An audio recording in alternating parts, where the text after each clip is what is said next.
Okay, so for this example, we're working on 10.6. And for this question, we're looking to find the average power delivered by the motor. So we're looking for P average. This is what we're going to be looking for. So in order to solve this, we need to know that delta theta is equal to 1/2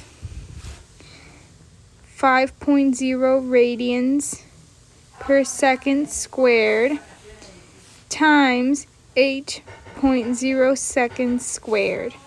And when we solve this, we're going to see that delta theta is equal to 160 radians.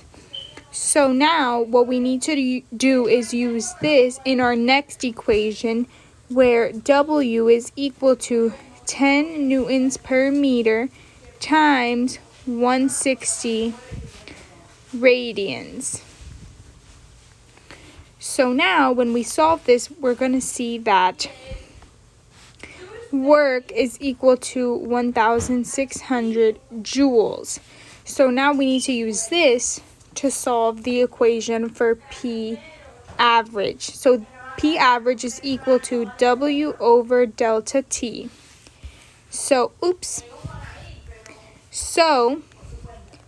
P average is equal to 1,600 joules over 8.0 seconds. And this is equal to 200 W.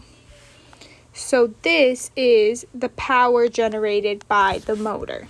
And that is how we solve this question. So the answer is 200.